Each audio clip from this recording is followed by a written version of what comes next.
TV lessons కోసం ఉత్సాహంగా ఎదురు చూస్తున్నారు కదా. ఈరోజు మనం పాఠంలోకి వెళ్ళేదానికి ముందు నేను మీకు ఒక విషయం చెప్తాను. నేను మీకు పాఠం చెప్పేందుకు వస్తూ ఉంటే మార్గ మధ్యంలో నేను ఒక ఉడతను చూశాను. అది ఎక్కడో చెట్టు కొమ్మ పైన ఉంచినటువంటి తన ఆహారం కోసం చెట్టు కొమ్మలెక్కింది. అలాగే అక్కడ ఉండేటువంటి తాడు మీద వేలాడుతూ పడుతూ లేస్తూ, అలాగే అక్కడ ఉంచినటువంటి ఆ చెక్క బోట్ల మించి దూకుతూ ఆ పైన ఉంచినటువంటి తన ఆహారాన్ని అందుకోవడాన్ని నేను గమనించాను. అలాగే మిగతా ఉడతలు కూడా అదే విధంగా చేస్తూ ఉంటే దాన్ని మీకు చూపించాలనేటువంటి ఉద్దేశంతో నేను దాన్ని రికార్డ్ చేసుకొని మీకోసం తీసుకొచ్చాను. ఇక్కడ ఒకసారి అది ఎలా ఆహారాన్ని సంపాదించిందో చూడండి. చూస్తున్నారా? అక్కడ కూర్చోండి, దారం మీద పడిపోకుండా బ్యాలెన్స్ చేసుకుంటూ చెక్కపెట్టిలోకి దూరింది. అలాగే అక్కడి నుంచి మళ్ళా బోర్డు మీద పడిపోకుండా, చూసారా ఎలా దూకిందో?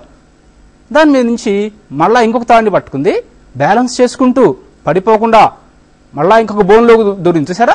మళ్ళా దారం మీదకి వచ్చింది, అక్కడ కూడా బ్యాలెన్స్ చేసుకుంది. ఆ వల్ల నుంచి అది దూరి చిట్ట చివరిగా అక్కడ ఉన్నటువంటి ఆ బొంగు మీద అక్కడ ఉంచినటువంటి ఆ పండును అది అందుకొని తినడాన్ని మనం గమనించాం ఇక్కడ. అయితే ఇది నేను మీకు ఎందుకు చూపించానో తెలుసా? అది తన ఆహారాన్ని సంపాదించుకోవడం అనేది అనే విషయంలో మనకు భౌతిక శాస్త్రానికి సంబంధించినటువంటి కొన్ని విషయాలు నేను అక్కడ అర్థం చేసుకున్నా. అంటే అది కింద నుంచి పైకి వెళ్ళింది కాబట్టి ఎంతో కొంత స్థానభ్రంశం చెందింది. అలాగే అది కొంత వేగంతో వెళ్ళింది కదా. అలాగే వెళ్తున్నప్పుడు మధ్య మధ్యలో కొంత దూరం ఆగింది, మళ్ళా వేగాన్ని పెంచుకుంటూ వెళ్ళింది. అంటే వేగంలో మార్పు ఉంది కాబట్టి దానికి ఇక్కడ త్వరణం కూడా ఉండిందనమాట. అంతేకాకుండా కొంత బలాన్ని కూడా అది ప్రయోగించి తన ఆహారాన్ని సంపాదించుకుందనమాట. అయితే ఇవన్నీ మనం ఎందుకు చెప్పుకుంటున్నామంటే, మనం ఎంతో కొంత పని అనేది చేయాలంటే మనకు బలం అనేది అవసరం కదా. ఇప్పుడు మనం బలాన్ని ఉపయోగించి పనులను ఏ విధంగా చేసుకుంటామో ఇక్కడ కొన్ని ఉదాహరణల ద్వారా పరిశీలిద్దాం. ఇక్కడ చూడండి, ఈ అమ్మాయి ఏం చేస్తున్నది? బకెట్లోంటి నీటిని పట్టుకొని మోసుకుంటూ వెళ్ళడాన్ని మనం చూస్తున్నాం అనమాట.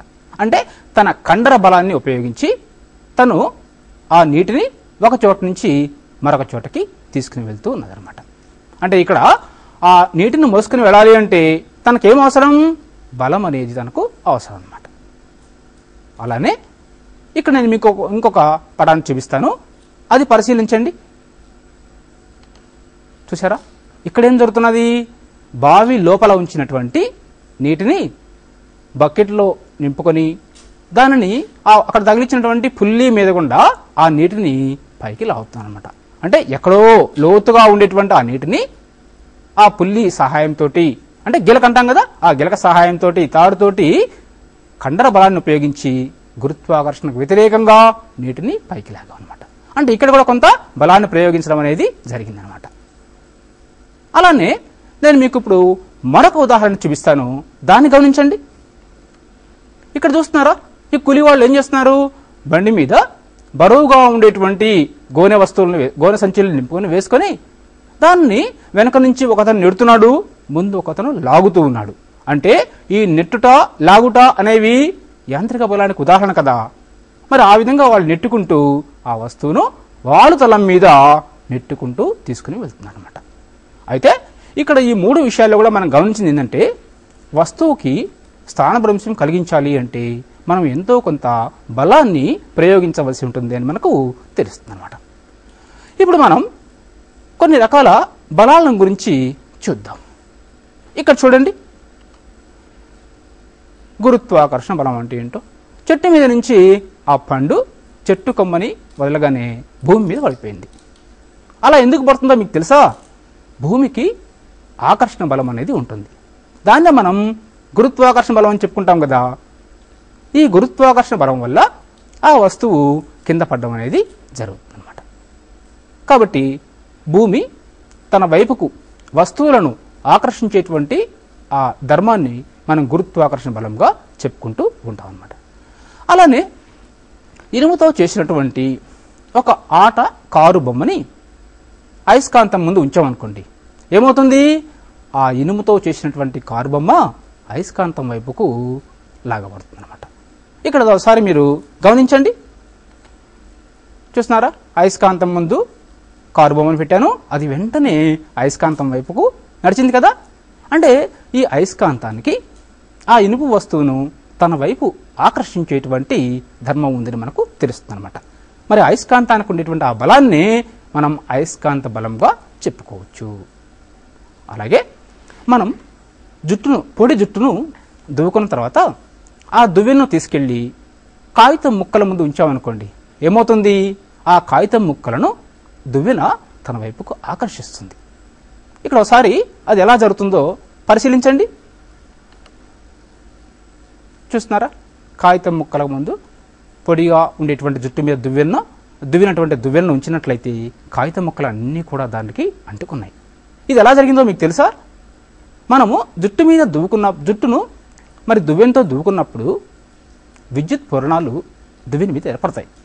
ఆ విద్యుత్ పూరణాలకు ఆ కాగితం ముక్కలను ఆకర్షించేటువంటి ధర్మం ఉంటుందన్నమాట. కాబట్టి ఇలా దువ్వెనకు విద్యుత్ పూరణాల ద్వారా ఆ కాగితం ముక్కలను ఆకర్షించేటువంటి ధర్మం అక్కడ ఏర్పడిందనమాట. అటువంటి బలాలను మనం విద్యుత్ బలాలుగా చెప్పుకోవచ్చు. అయితే ఈ విషయాల్లో కూడా ఆ ఆకర్షించేటువంటి వస్తువు ఎంతో కొంత దూరం కదలడం అనేది జరుగుతుంది. అంటే బల ప్రయోగం వల్ల వస్తువులకు అక్కడ కొంత స్థానభ్రంశం అనేది కలగడాన్ని మనం ఇక్కడ గమనిస్తూ ఉన్నాం అనమాట. అలాగే ఇప్పుడు నేను మీకు మరొక పటాన్ని చూపిస్తాను, దాన్ని చూడండి. ఇక్కడ చూస్తున్నారా, అగ్గి చెక్క మీద అగ్గి పుల్లని గీసినట్లయితే అది విరిగింది. అది ఎలా జరిగిందో మీకు తెలుసా? అగ్గి పుల్లకు అగ్గి చెక్కకు మధ్య ఉండేటువంటి ఘర్షణ బలం అనేది ఆ అగ్గి పుల్ల వెలగడానికి అక్కడ సహాయపడింది అనమాట. ఇలా రెండు తలాల మధ్య ఉండేటువంటి అటువంటి బలాన్నే మనం ఘర్షణ బలంగా చెప్పుకోవచ్చు. అలాగే ఇప్పుడు మనం మరొక ఉదాహరణకి వెళ్లే ముందు మీకు ఒక విషయం చెప్తాను. నునుపుగా ఉండేటువంటి ఒక గాజు తలం తీసుకుందాం. అలాగే మట్టి, ఇసుక, ఈ మూడింటి మీద ఒకేసారి మనం 3 టెన్నిస్ బంతులను వదిలామనుకోండి, ఏ తలం మీద వస్తువు ముందుగా అవుతుందో మీరు చెప్పగలరా? ఇక్కడ చూడండి, అది చూసి చెప్పండి. ఇక్కడ చూస్తున్నారా, పైన గాజు పలక ఉంది, మధ్యలో ఇసుక ఉంది, చివరిలో మట్టి ఉంది. మరి గాజు మీద బంతి దొల్లుకుంటూ వెళ్ళిపోతున్నది, ఇసుక మీద తొందరగా ఆగింది, మట్టి మీద దానికంటే కొంత ఎక్కువ దూరం ప్రయాణించింది. అంటే గాజు తలానికి, ఇసుక తలానికి, మట్టికి ఉండేటువంటి ఘర్షణ బలం వేరువేరుగా ఉండడం వల్ల ఆ బంతులు గాజు తలం మీద ఎక్కువ దూరం ప్రయాణిస్తున్నాయి ఆగకుండా, అలాగే ఇసుక మీద తొందరగా ఆగాయి, మట్టి మీద మధ్యస్థంగా ఆగాయి అన్నమాట. అంటే ఆ 3 తలాలకు ఉండేటటువంటి ఘర్షణ అనేది వేరువేరుగా ఉంటుందని మనకు అర్థమైపోతుంది అనమాట.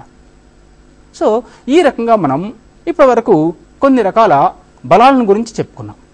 అయితే బలం ప్రయోగించినటువంటి ప్రతి సందర్భంలో కూడా వస్తువుకు స్థానభ్రంశం కలుగుతుందా?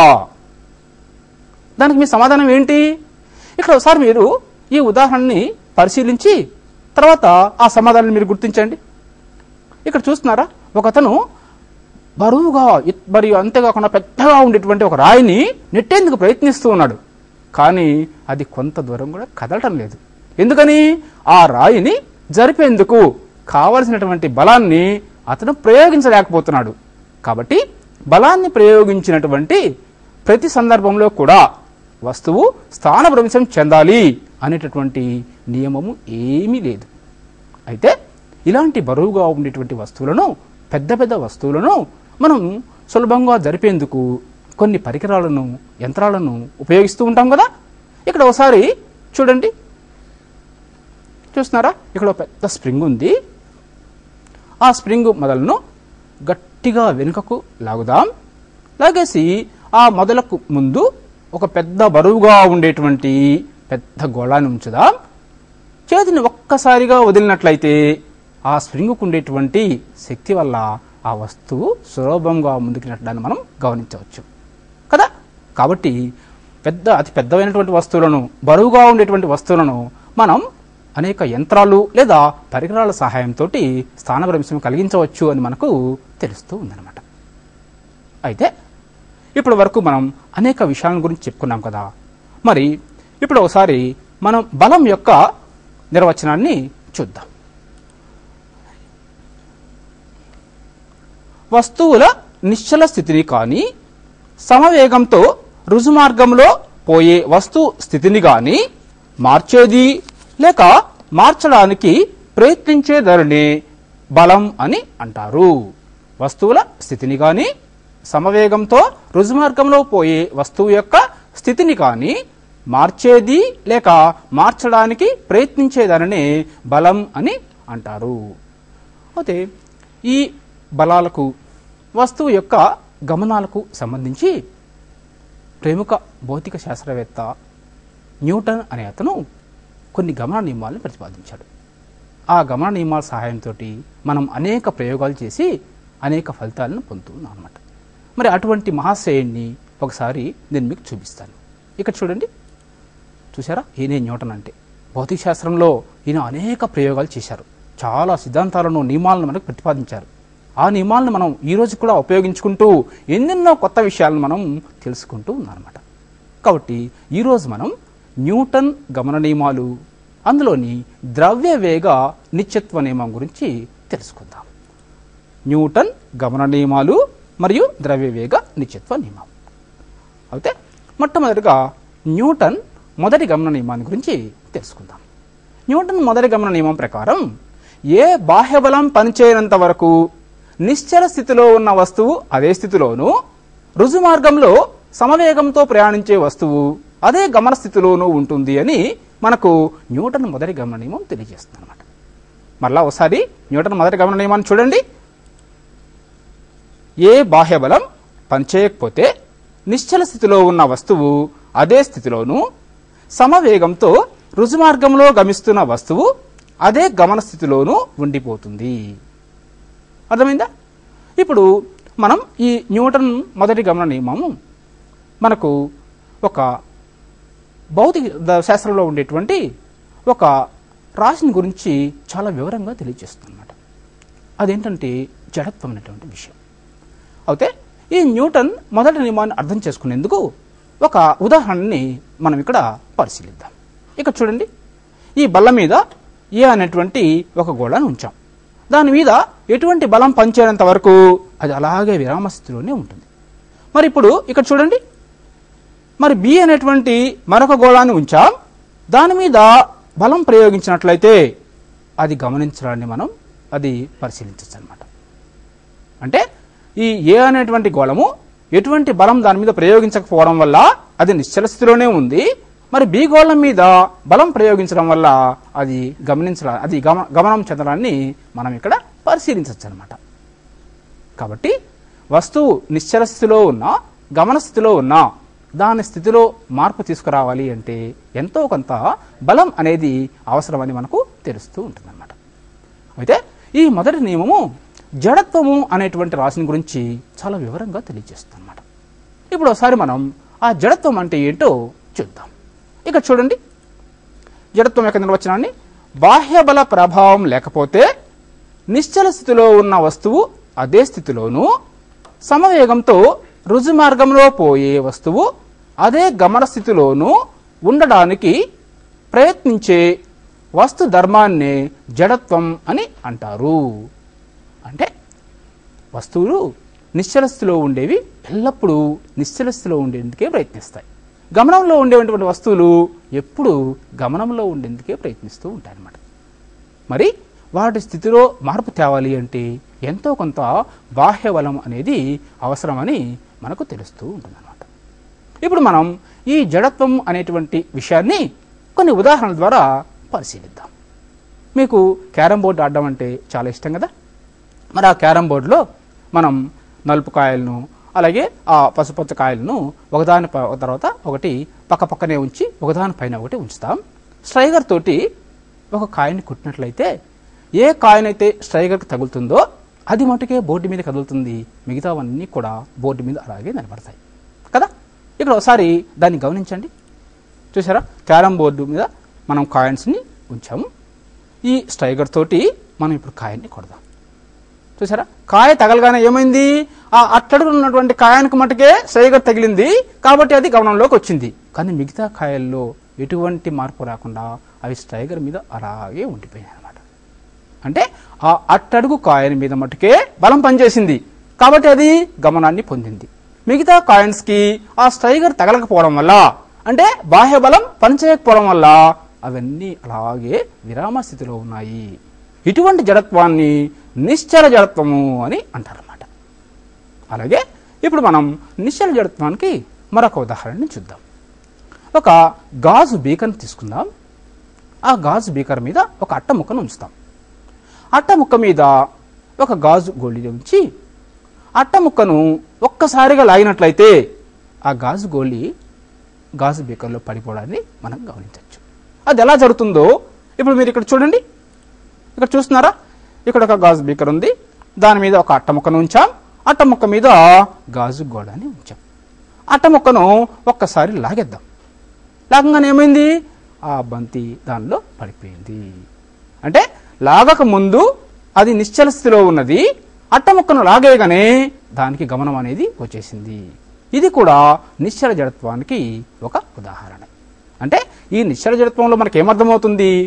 నిశ్చల స్థితిలో ఉండేటువంటి వస్తువుకు గమన స్థితిని తేవాలి అంటే ఎంతో కొంత బాహ్య బలం అవసరము అని మనకు తెలిసిపోయింది అనమాట. అలాగే గమనంలో ఉండేటువంటి వస్తువులకు కూడా బలం కనుక ప్రయోగించినట్లయితే అవి నిశ్చల స్థితికి వస్తాయి. ఉదాహరణకు కారులో ఒక ప్రయాణికుడు వేగంగా ప్రయాణిస్తాడు అనుకుందాం. ఒక్కసారిగా కారు ఏదైనా తలానికి ఢీకొని ఆగిపోయినట్లయితే అందులో ఉండేటువంటి ప్రయాణికుడు ముందుకు పడిపోతాడు. అది ఎందుకో తెలుసా? గమన జడత్వం వలన. ఇక్కడ ఒకసారి అది పరిశీలించండి ఎలా జరుగుతుందో. ఇక్కడ చూస్తున్నారా? కారు వచ్చి ఆ గోడకు ఢీకొనింది అంటే అది విరామ స్థితికి వచ్చింది. దానిలో ఉండేటువంటి ప్రయాణికుడు ఏమవుతున్నాడు? ఒక్కసారిగా కారు ఆగడం వల్ల గమనంలోంచి నిశ్చల స్థితికి వస్తున్నాడు. ఆ సందర్భంలో అతను ముందుకు పడిపోతున్నాడు. ఇది గమన జడత్వానికి ఒక ఉదాహరణ అన్నమాట. ఈ రకంగా మనం మరి నిశ్చల జడత్వం గురించి, గమన జడత్వాన్ని గురించి మనం తెలుసుకుందాం అన్నమాట. ఇప్పుడు మనం న్యూటన్ యొక్క రెండవ గమన నియమానికి పోతాం. పోయేదానికి ముందు న్యూటన్ యొక్క మొదటి గమన నియమం గురించి ఇప్పుడు తెలుసుకుందాం. అలాగే జడత్వం గురించి కూడా మనం తెలుసుకుందాం. ఇప్పుడు న్యూటన్ రెండవ గమన సూత్రాన్ని మనం చూసుకుందాం. ఇక్కడ చూడండి, న్యూటన్ రెండవ గమన సూత్రం ప్రకారం వస్తువుల త్వరణం వాటిపై పనిచేసేటువంటి ఫలిత బలానికి అనులోమానుపాతంలోనూ వాటి ద్రవ్యరాశికి విలోమానుపాతంలోనూ ఉంటుందని మనకు తెలుస్తుంది అన్నమాట. అంటే వస్తువుల మీద ప్రయోగించేటువంటి ఆ త్వరణం అనేది వాటి మీద పనిచేసేటువంటి బలానికి అనులోమానుపాతంలో ఉంటుంది. అంతేకాకుండా వాటి ద్రవ్యరాశికి విలోమానుపాతంలో ఉంటుంది.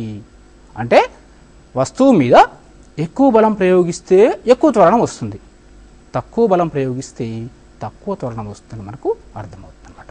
ఈ విషయాన్ని ఇప్పుడు మనం ఒక ఉదాహరణ ద్వారా పరిశీలిద్దాం. ఇక్కడ చూడండి, ఇక్కడ 3 kgల ద్రవ్యరాశి ఉంది. దాని మీద మనం కొంత బలాన్ని ప్రయోగిద్దాం.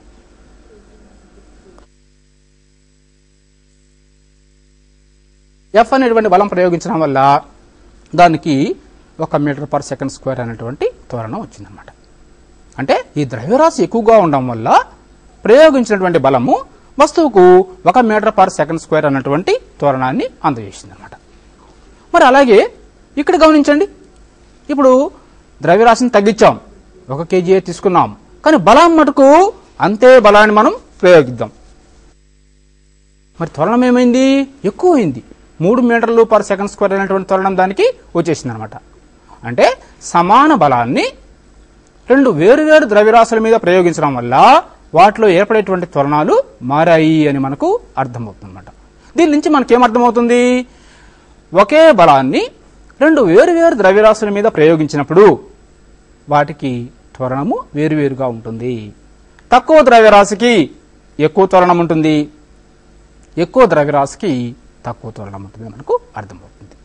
ఇప్పుడు మనం ఏం చేద్దామంటే ద్రవ్యరాశులను స్థిరంగా ఉంచి ప్రయోగించేటువంటి బలాన్ని మార్చి చూద్దాం. అప్పుడు ఏమవుతుందో పరిశీలిద్దాం. ఇక్కడ చూడండి, ఇక్కడ 1 న్యూటన్ బలం 1 kg ద్రవ్యరాశి మీద పనిచేసింది. అప్పుడు దానికి వచ్చిన త్వరణం ఎంత? 1 మీటర్/సెకండ్² అనేటువంటి త్వరణం దానికి వచ్చింది. 1 1 1. మరి ఇప్పుడు ఇదే 1 kg ద్రవ్యరాశిని అలాగే ఉంచుదాం. ప్రయోగించినటువంటి బలాన్ని మటుకు పెంచుదాం. అప్పుడు త్వరణం ఎంత అవుతుందో పరిశీలిద్దాం. ఇక్కడ చూడండి, 1 kg ద్రవ్యరాశి ఉంది, కానీ బలం 3 న్యూటన్లు చేశాం. అప్పుడు త్వరణం కూడా ఎంత అయింది? ఎక్కువ అయింది.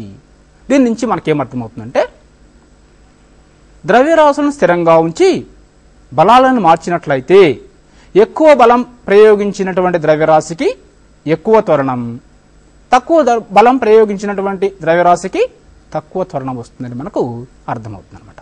అంటే ఈ న్యూటన్ రెండవ గమన నియమము వస్తువులు పొందేటువంటి త్వరణాలకు వాటి మీద ప్రయోగించేటువంటి బలానికి మధ్య ఉండేటువంటి సంబంధాన్ని మనకు తెలియజేస్తుంది. దీని ఆధారంగా మనం ఇప్పుడు F = ma అనేటటువంటి బల సమీకరణాన్ని ఉత్పాదిద్దాం. మనం ఇందాక చూసినటువంటి 2 ఉదాహరణలలో మొదటి ఉదాహరణ ప్రకారం ఏంటి? బలం స్థిరంగా ఉంటే ద్రవ్యరాశులను మార్చినప్పుడు త్వరణాలు మారతాయని మనకు తెలిసింది. అంటే ప్రయోగించే బలము దాని యొక్క త్వరణానికి అనులోమానుపాతంలో ఉంటుందని, అలాగే త్వరణము ద్రవ్యరాశికి విలోమానుపాతంలో ఉంటుంది అని మనకు తెలిసిందనమాట. ఆ 2 నియమాలను ఆధారంగా చేసుకుని ఇప్పుడు మనం బలానికి సమీకరణాన్ని ఉత్పాదిద్దాం. ఇక్కడ ఒకసారి పరిశీలించండి. చూస్తున్నారా? త్వరణం అనేది బలానికి అనులోమ సంబంధంలో ఉంది. మరి అదే త్వరణము ద్రవ్యరాశికి విలోమ సంబంధంలో ఉంది. ఈ 2 నుంచి మనం త్వరణం A అనేది F/m కి అనులోమ సంబంధంలో ఉంటుందని చెప్పవచ్చు. లేదా త్వరణం A = ఒక స్థిరాంకము k × F/m అని రాయొచ్చు. ఇక్కడ k ని ఏమంటాము? స్థిరాంకము అని అంటాము. అయితే ఈ స్థిరాంకం విలువ గనక 1కి సమానమైనట్లయితే ఏమవుతుందో మనం ఇప్పుడు పరిశీలిద్దాం. ఇక్కడ చూడండి, ముందు సమీకరణం ప్రకారం మనకేం తెలుస్తుంది? A = k × F/m అని వచ్చింది. k విలువ గనక ఏకాంకం అయితే, అంటే 1కి సమానం అయితే త్వరణం A = 1 × F/m లేదా A = F/m అడ్డగుణకారం చేసినట్లయితే లేదా F ని కర్తగా చేసి రాసినట్లయితే బలం F = ma అని మనకు అర్థమైపోతుంది అన్నమాట. అంటే వస్తువు మీద పనిచేసేటువంటి బలం F = m × a లేదా ద్రవ్యరాశి మరియు త్వరణాల లబ్ధము దేనికి సమానమవుతుంది? వస్తువు మీద పనిచేసేటువంటి బలానికి సమానమవుతుంది అని మనకు అర్థమైపోతుంది అన్నమాట. సరే, ఇప్పటి వరకు మనం న్యూటన్ మొదటి గమనం గురించి తెలుసుకున్నాం, జడత్వం గురించి చర్చించుకున్నాం. అలాగే న్యూటన్ రెండవ గమనం గురించి చెప్పుకున్నాం. అలాగే F = ma అనేటువంటి బల సమీకరణాన్ని ఉత్పాదించాం. మరి మరొక గమన నియమం ఉంది కదా, అదే న్యూటన్ మూడవ గమన నియమము. ఈ నియమానికి చాలా ప్రాధాన్యత ఉంది. ఇప్పుడు మనం న్యూటన్ మూడవ గమన నియమం అంటే ఏంటో చూద్దామా? మరి ఇక్కడ చూడండి, న్యూటన్ మూడవ గమన సూత్రం ప్రకారం ప్రతి ఒక్క చర్యకు దానికి సమానంగా మరియు వ్యతిరేక దిశలో ప్రతిచర్య అనేది ఉంటుంది, లేదా చర్య = ప్రతిచర్య. దీనిని న్యూటన్ మూడవ గమన సూత్రము అని అంటారన్నమాట. ప్రతి ఒక్క చర్యకు సమానంగా మరియు వ్యతిరేక దిశలో ప్రతిచర్య అనేది ఉంటుందన్నమాట. అయితే చర్య అనేది ఒక వస్తువు మీద పనిచేస్తే ప్రతిచర్య అనేది మరొక వస్తువు మీద పనిచేస్తుంది అన్నమాట. అర్థమవుతుందా? ఇప్పుడు మనం న్యూటన్ మూడవ గమన సూత్రానికి కొన్ని ఉదాహరణలను పరిశీలిద్దాం. మీకు ఈత కొట్టడం అంటే చాలా ఇష్టం కదా. మరి ఈత కొడుతున్నప్పుడు నదుల్లో లేదా ఈత కొలనుల్లో మనం ఏం చేస్తాం? 2 చేతులను నీటి మీద వెనుకకు బలంగా జరుపుతాం. అప్పుడు అక్కడ ఉండేటువంటి ఆ నీరు వెనుకకు పోవడం వల్ల దానికి ప్రతిచర్యగా మన శరీరం ముందుకు కదులుతుంది.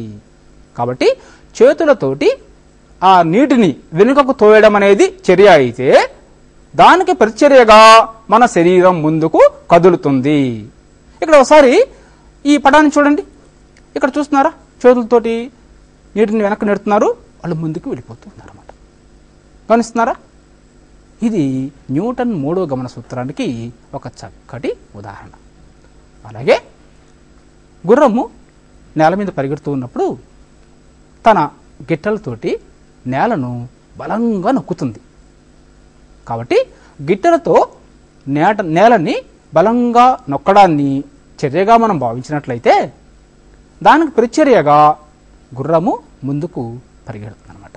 అది ప్రతిచర్య అవుతుంది. అలాగే మనం కూడా నేల మీద నడుస్తున్నప్పుడు మన కాళ్ళతోటి కొంచెం నేలని అలా అదుముస్తూ నడుస్తాం అన్నమాట. మరి ఇప్పుడు మనం ఆ నడక ఎలా ఉంటుందో లేదా గుర్రం పరుగు తీసేటువంటి విధానం ఎలా ఉంటుందో అది న్యూటన్ మూడో గమన సూత్రానికి ఏ విధంగా వర్తిస్తుందో ఇక్కడ గమనించండి. ఇక్కడ చూస్తున్నారా, గిట్టలతోటి నేలను గట్టిగా అదుముతున్నది. దానికి ప్రతిచర్యగా గుర్రం పరిగెడుతూ ఉన్నది అనమాట. కాబట్టి ఆ గుర్రము తన గిట్టెలతో నేలను గట్టిగా బలంగా కాళ్ళు ఉంచి నొక్కడం అనేది చర్య అవుతే దానికి ప్రతిచర్యగా గుర్రం ముందుకు పరుగు తీస్తూ ఉంటుంది అనమాట. ఇది న్యూటన్ మూడో గమన సూత్రానికి కూడా ఒక చక్కటి ఉదాహరణగా మనం చెప్పుకోవచ్చు అనమాట. అలాగే ఇప్పుడు మనం న్యూటన్ మూడో గమన సూత్రానికి మరొక ఉదాహరణ చెప్పుకుందాం. పడవ మీద ప్రయాణిస్తున్నటువంటి ఒక ప్రయాణికుడు పడవ ఒడ్డుకు చేరుకోగానే దానిలో నుంచి ఒడ్డు మీదకి ఒకసారిగా దూకేశాడు అనుకుందాం. అప్పుడు ఏమవుతుందో తెలుసా మీకు? ఆ పడవ వెనుక కదులుతుంది. అంటే అతను పడవలోంచి ఒడ్డు మీదకి దూకడం అనేది చర్య అవుతే దానికి ప్రతిచర్యగా పడవ వెనుక కదులుతుంది. అది ఎలా జరుగుతుందో మీరు చూడండి. ఇక్కడ చూస్తున్నారా, దూకేశాడు, ఇది చర్య. పడవ వెనక్కి కదిలింది కదా, అది ప్రతిచర్య. ఇది కూడా న్యూటన్ మూడో గమన సూత్రానికి ఒక ఉదాహరణ. అయితే ఇక్కడ చర్య ఏంటి? ఆ ప్రయాణికుడు పడవ మీద నుంచి ఒడ్డుకు దూకడం చర్య, దానికి ప్రతిచర్యగా పడవ వెనుకకు కదులుతుంది. ఇది కూడా న్యూటన్ మూడవ గమన సూత్రానికి ఒక ఉదాహరణ. మరి మనం న్యూటన్ మూడవ సూత్రానికి మరొక ఉదాహరణను పరిశీలిద్దామా? అయితే మీరు తుపాకీలో నుంచి గుండ్లను ఫైర్ చేయడం వినే ఉంటారు, చూసే ఉంటారు కదా. మరి అలా చేస్తున్నప్పుడు పోలీస్ వాళ్ళు ఆ తుపాకీని భుజం మీద గట్టిగా పెట్టుకుని ఫైర్ చేస్తారు. ఎందుకో తెలుసా? తుపాకీ గుండు ఆ గన్లో నుంచి బయటికి రాగానే ఒక్కసారిగా ఆ గన్ను వెనుక కదులుతుంది అనమాట. అంటే ప్రతిచర్యగా వెనుక కదులుతుంది. అలా కదిలినప్పుడు ఆ చట్రము భుజానికి తగిలినట్లయితే దెబ్బ తగిలేటువంటి అవకాశం ఉంటుంది అనమాట. దాన్ని తుపాకీ రీకాయిల్ ప్రొటెక్షన్ అని అంటాం అన్నమాట మనం. మరి అలా ప్రొటెక్షన్ చేసుకోవాలి అంటే వాళ్ళు ఏం చేయాలి? ఆ దిమ్మెలను అదిమి పెట్టుకొని ఆ తుపాకీని ఆ గుండుని ఫైర్ చేయాల్సినటువంటి అవసరం ఉంటుందన్నమాట. ఇక్కడ ఒకసారి అది ఎలా జరుగుతుందో అంటే తుపాకీలో నుంచి గుండు బయటికి రావడం అనేది చర్య అవుతే దానికి ప్రతిచర్యగా ఆ బ్యారెల్ లేదా ఆ తుపాకీ అనేది వెనుకకి కదులుతుంది అనమాట. అది ఒకసారి మీరు పరిశీలించండి. ఇక్కడ చూస్తున్నారా, ట్రిగర్ నొక్కగానే బుల్లెట్ వెళ్ళిపోయింది, ఆ బ్యారెల్ వెనుక కదులుతున్నది. చూస్తున్నారా, గుండు వెళ్ళిపోయింది, బ్యారెల్ వెనక్కి కదులుతున్నది అనమాట. దీన్ని మనం రీకాయిల్ ఆఫ్ గన్ లేదా తుపాకీ రీకాయిల్ అని చెప్పుకోవచ్చు అనమాట. ఇప్పటి వరకు మనం న్యూటన్ మూడవ సూత్రాన్ని తెలుసుకున్నాం. న్యూటన్ మూడవ సూత్రానికి కొన్ని ఉదాహరణలు కూడా తెలుసుకున్నాం అనమాట. అయితే వస్తువులు గమనంలో ఉన్నప్పుడు వాటికి ద్రవ్యరాశి ఉంటుంది, అలాగే వేగం కూడా ఉంటుందని మనం కొన్ని ఉదాహరణల ద్వారా పరిశీలించాం కదా. మరి ఈ ద్రవ్యరాశి మరియు వేగాల లబ్ధాన్ని ఏమంటారో మీకు తెలుసా? వస్తువు యొక్క ద్రవ్యరాశి మరియు వేగాల లబ్ధాన్ని ద్రవ్య వేగము అని మనం చెప్తాం అన్నమాట. ద్రవ్యరాశి మరియు వేగాల లబ్ధాన్ని ద్రవ్య వేగము అని అంటాం అన్నమాట. అయితే ఈ ద్రవ్య వేగము అనేది గమనంలో ఉండేటువంటి వస్తువులకు వర్తించేటువంటి ఒక భౌతిక రాశి. విరామ స్థితిలో ఉందనుకోండి, దానికి ఎలాగో వేగం ఉండదు కదా, వేగం సున్నా కదా, కాబట్టి దానికి ద్రవ్య వేగము ఉండదు. కానీ గమనంలో ఉండేటువంటి వస్తువులకు వేగం ఉండడం వల్ల ద్రవ్య వేగం అనేది వాటికి వర్తిస్తుంది అనమాట. ఇప్పుడు మనం ఆ ద్రవ్య వేగం యొక్క నిర్వచనాన్ని ఒకసారి పరిశీలిద్దాం. ఇక్కడ చూడండి, వస్తువు యొక్క ద్రవ్యరాశి దాని వేగాల లబ్ధాన్ని దాని ద్రవ్య వేగము అని అంటారు. అయితే వేగం సదిశారాశి కాబట్టి ద్రవ్య వేగం కూడా సదిశారాశే అవుతుంది. సదిశారాశి అంటే ఏంటి? ఏ భౌతిక రాశికి అయితే పరిమాణము మరియు దిశ ఉంటుందో దాన్ని మనం సదిశారాశిని చెప్పుకుంటాం కదా. మరి వేగం సదిశారాశి కదా. ఏ వస్తువు ఏదైతే దిశలో గమిస్తూ ఉంటుందో ఆ దిశలో దానికి వేగం కూడా ఉంటుంది కదా. మరి వేగం సదిశారాశి అయినప్పుడు ద్రవ్య వేగం కూడా సదిశారాశే అవుతుంది. అయితే ఈ ద్రవ్య వేగం గురించి మనం అర్థం చేసుకోవడానికి కొన్ని ఉదాహరణలు చెప్పుకుందాం. మీరు గోళీలు ఆడుతూనే ఉంటారు కదా, ఆ గోళీలు ఆడుతూ ఉన్నప్పుడు ఒక గోళీతోటి మరొక గోళీని కొడతారు. అప్పుడు ఏమవుతాయి? ఆ రెండు కూడా కొంత వేగంతో ప్రయాణిస్తూ ఉంటాయి. అంటే అక్కడ ఒక గోళీ మరొక గోళీతో ఢీకొన్నప్పుడు వాటి మధ్య వేగ మార్పులు అనేది జరుగుతుంది. కాబట్టి వాటి వేగంలో మార్పు వస్తుంది. వేగంలో మార్పు రావడం వల్ల వాటి ద్రవ్య వేగంలో కూడా ఎంతో కొంత మార్పు అనేది వస్తుంది అన్నమాట. అలాగే బిలియర్డ్ బోర్డ్స్ మీద అనేక బంతులు ఉంచుతారు. ఆ స్టిక్ తోటి ఒక బంతిని కొట్టినట్లయితే అది బోర్డు మీద కదులుతుంది. అది అలా కదులుతూ ఉన్నప్పుడు ఒక బంతి వెళ్ళి మరొక బంతిని ఢీకొన్నప్పుడు దాని వేగం వేరే ఇతర ద్రవ్యరాశులకు లేక గోళాలకు అందించడం వల్ల వాటి వేగాలు మారుతాయి. వేగాలు మారినప్పుడు ద్రవ్య వేగం అనేది కూడా అక్కడ మారుతూ ఉంటుంది అన్నమాట. ఇప్పుడు మనం ఈ ద్రవ్య వేగం అనేటువంటి విషయాన్ని అభిఘాతాల్లో పరిశీలిస్తూ ఉంటాం అన్నమాట. అభిఘాతం అంటే ఏంటి? ఒక వస్తువు లేదా అనేక వస్తువులు ఒకదాంతో ఒకటి ఢీకొనడమే అభిఘాతాలు. ఉదాహరణకి వాయు అణువులు చలిస్తూ ఉన్నప్పుడు ఒక అణువు వెళ్ళి మరొక అణువుతో ఢీకొడుతుంటుంది కదా, అవన్నీ కూడా అభిఘాతాలు. ఇప్పుడు మనం కొన్ని రకాల అభిఘాతాలను పరిశీలిద్దాం. వాటిలో ఆ వేగ మార్పులు ఎలా జరుగుతుంటాయో గమనిద్దాం. ఇక్కడ చూడండి, ఇక్కడ ఒక చిన్న గోళం ఉంది, ఇటు పక్క ఒక పెద్ద గోళం పెట్టాం. మరి ఇప్పుడు ఈ చిన్న గోళం వెళ్ళి పెద్ద గోళాన్ని ఢీకొట్టింది. ఢీకొట్టగానే అది వెనుకకు మారి వెనక్కు వచ్చేసింది అనమాట.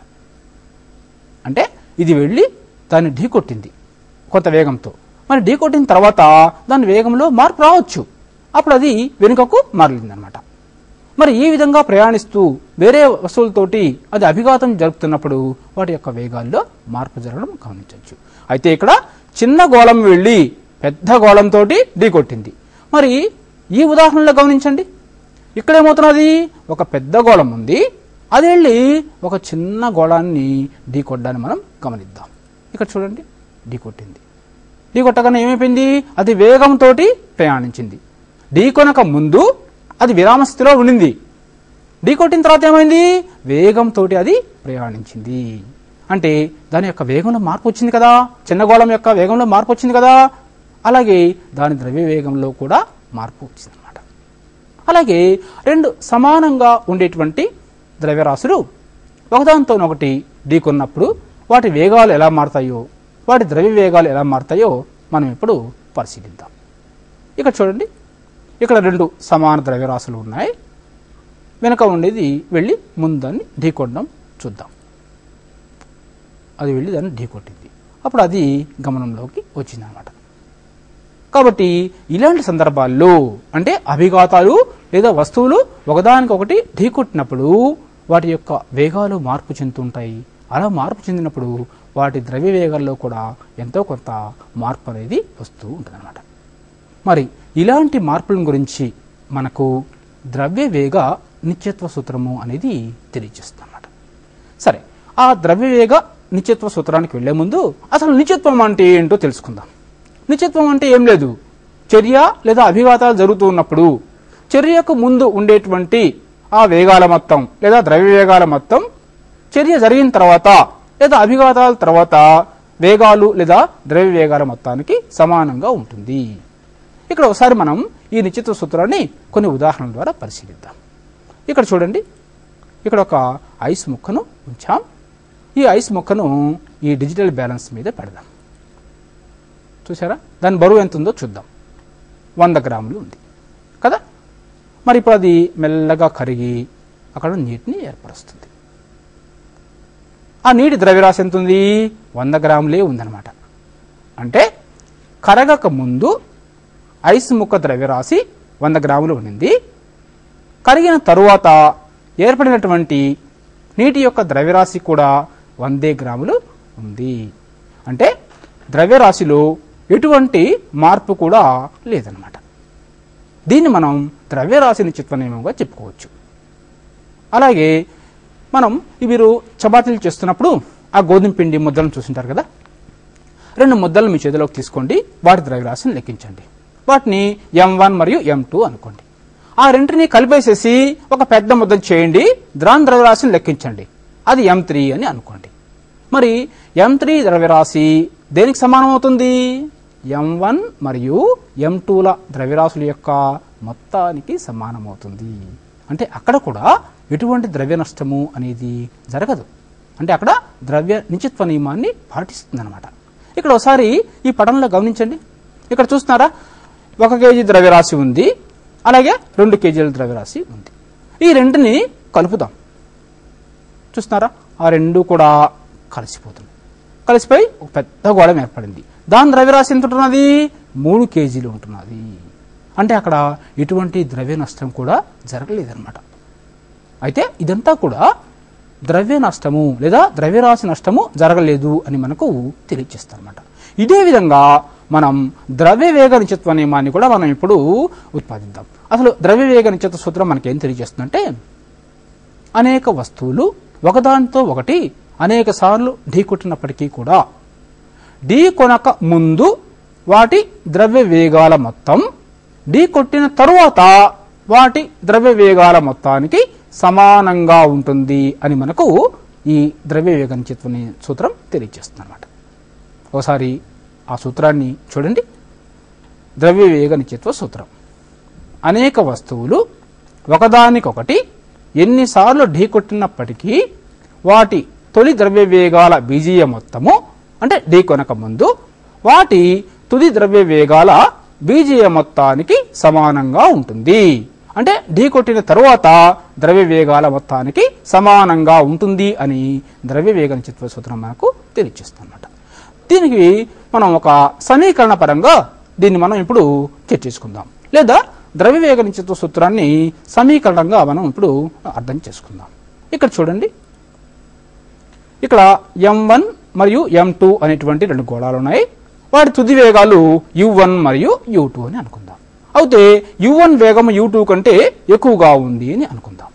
ఈ రెండు ఒకదానితో ఒకటి ఢీకొట్టడాన్ని మనం ఇప్పుడు గమనిద్దాం. చూసారా, ఈ రెండు ఢీకొట్టినాయి. అయితే ఢీకొనక ముందు అవి u1 మరియు u2 వేగాలతో పోతున్నాయి కాబట్టి ఢీకొనక ముందు వాటి ద్రవ్య వేగాలు ఎంత ఉంటాయో అలాగే ద్రవ్య వేగాల మొత్తం ఎంత ఉందో మనం గమనిద్దాం. చూసారా, అభిఘాతానికి ముందు మొదటి గోళ ద్రవ్య వేగం m1 u1, రెండవ దాని ద్రవ్య వేగం m2 u2, రెండు గోళాల ద్రవ్య వేగాల మొత్తం ఎంత? m1 u1 plus m2 u2 అవుతుంది. అయితే అవి అభిఘాతాలు జరిపిన పిదప వాటి వేగాలు మారుతాయి కదా.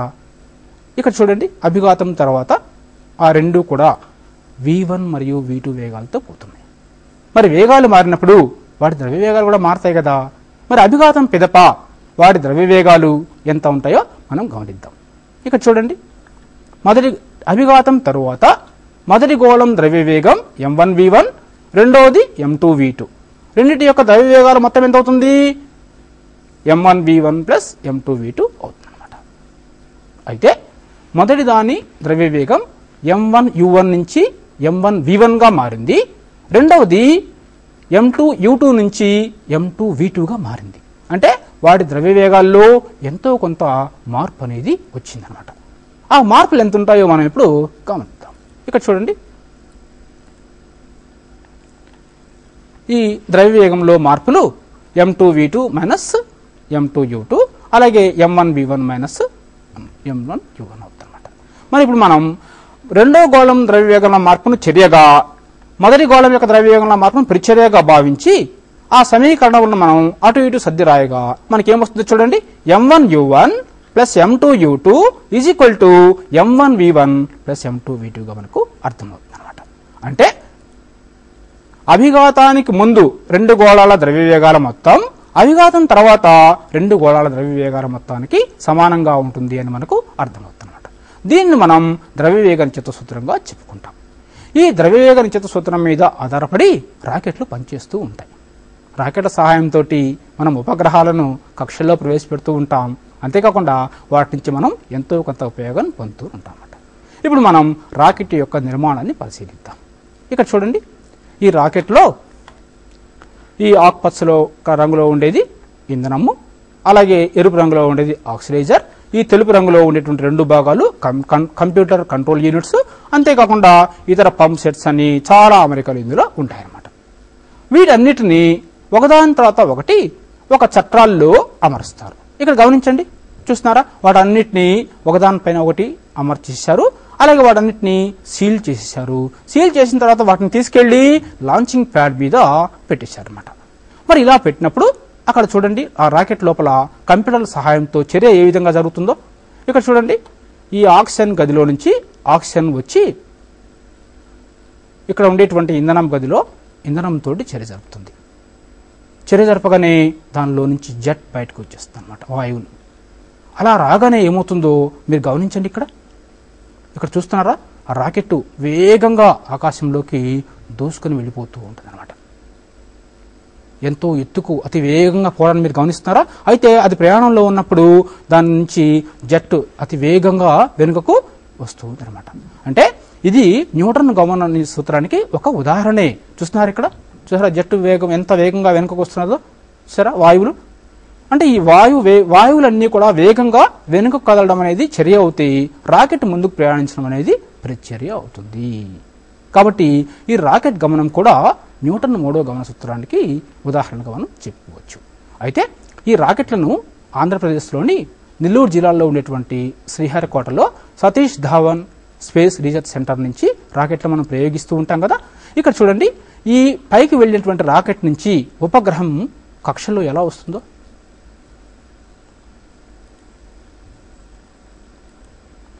చూస్తున్నారా.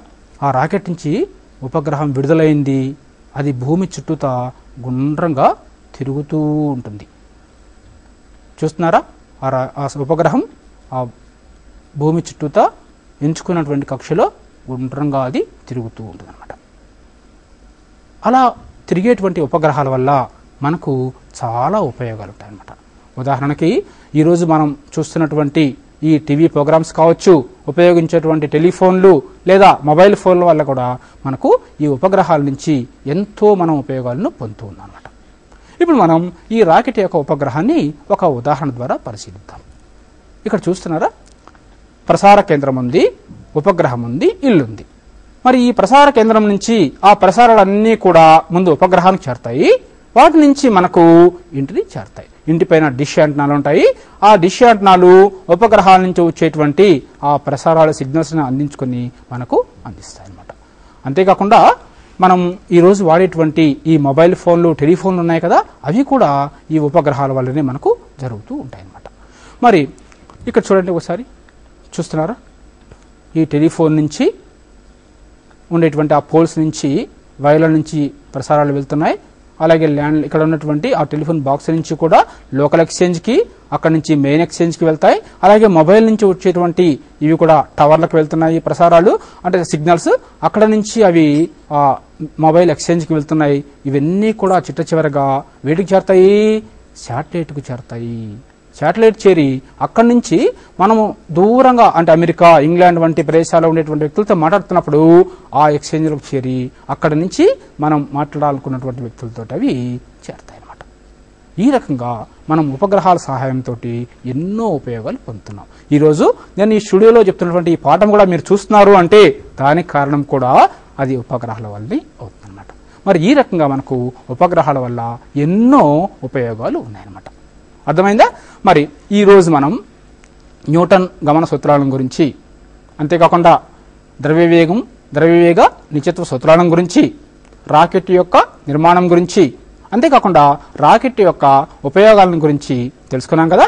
మరి ఇలాంటి ఈ పాఠంలో మీకు ఎటువంటి ప్రశ్నలు వచ్చినప్పటికీ కూడా మీరు చక్కగా సమాధానాలు రాయాలి. అయితే దీనికి సంబంధించి నేను మీకు ఒక కృత్యాన్ని ఇస్తాను, అది మీరు చూడండి. ఇక్కడ చూస్తున్నారా, రాకెట్ నమూనాను తయారు చేసి మీ ఉపాధ్యాయునికి చూపండి. అలాగే న్యూటన్ మూడవ గమన సూత్రానికి నేను చెప్పినటువంటి ఉదాహరణలు కాకుండా మరికొన్ని ఉదాహరణలు మీరు సేకరించి మీ ఉపాధ్యాయునికి మీరు చూపండి. మరి ఈ పాఠం మీ అందరికీ చక్కగా అర్థమైంటుంది కదా.